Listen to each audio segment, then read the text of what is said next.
Résoudre un problème de durée. Alors, quand on a un problème de durée, il faut déjà bien sûr lire l'énoncé du problème et observer les informations que nous avons à disposition. Donc, dans le cas de notre exercice d'aujourd'hui, vous voyez ici que nous avons des horaires d'ouverture concernant un musée. Donc, avec les jours de la semaine que vous voyez ici et deux périodes, la période de mars à octobre et la période de novembre à février. Pour chaque période, nous avons les horaires de la matinée et les horaires d'ouverture de l'après-midi. Donc, quand on résout un problème, bien sûr, il faut lire l'énoncé et il faut bien lire les questions. Première question. Quels sont les horaires d'ouverture du musée le mercredi 13 octobre au matin? Cette question, c'est une recherche d'information. Donc, on prend mercredi 13 octobre. Donc, le mois d'octobre, ça va être sur cette période-là, le mercredi, et on nous signale le matin. Donc, nous voyons que le musée, le mercredi matin au mois d'octobre, est ouvert de 10h à midi. Donc, la réponse, on n'oublie pas de bien formuler correctement sa réponse en faisant une phrase. Le mercredi 13 octobre, le musée est ouvert de 10h à midi. Question suivante. Quels sont les horaires d'ouverture du musée le lundi 20 février pour l'après-midi? Donc là, nous changeons de période, de novembre à février. Nous sommes un lundi et nous voulons l'après-midi. Nous voyons que le musée est ouvert de 14 à 16 heures le lundi 20 février pour l'après-midi. Ensuite, la question suivante, c'est Margot se rend au musée le vendredi 15 octobre. Elle arrive à 14 heures et termine sa visite à 16h30. Combien de temps la visite a-t-elle duré? On peut déjà se poser la question, est-ce qu'elle a réellement pu visiter le musée à ces heures-là? On vérifie, 15 octobre, nous serons dans cette période, le vendredi. Le musée ouvre à 13h30, elle est arrivée à 14h, donc c'est bon, et le musée ferme à 18h.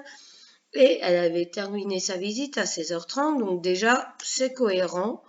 Elle pouvait bien être à l'intérieur du musée à ce moment-là. Mais là, nous ne sommes plus dans une question où il suffit de rechercher dans une information. Il faut, pour cette question, calculer une durée. Donc, pour calculer une durée, nous allons utiliser un schéma. Donc, le schéma, première partie du schéma, vous voyez ici une bulle avec écrit 14 heures qui correspond à l'heure à laquelle Margot est arrivée au musée. Le grand trait noir que vous voyez ici, c'est le temps qui passe et qui se termine par une autre bulle avec l'heure de la fin de sa visite qui est indiquée, donc 16h30.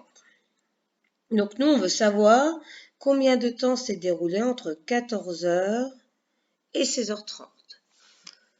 Donc pour calculer, nous allons utiliser plusieurs étapes. Tout d'abord, mettre toutes les heures pleines qu'il existe entre 14h et 16h30.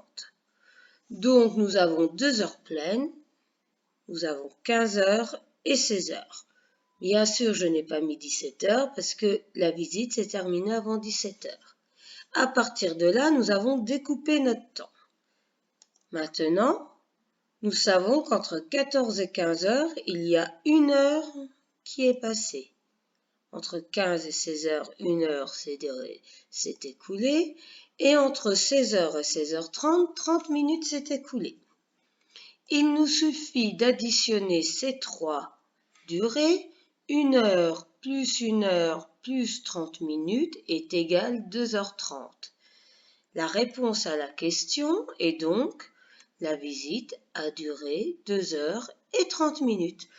Voilà donc dans les problèmes de résolution, dans les résolutions de problèmes de durée, ce schéma est très très important. Il vous aidera à bien résoudre les problèmes, à bien savoir où noter les informations.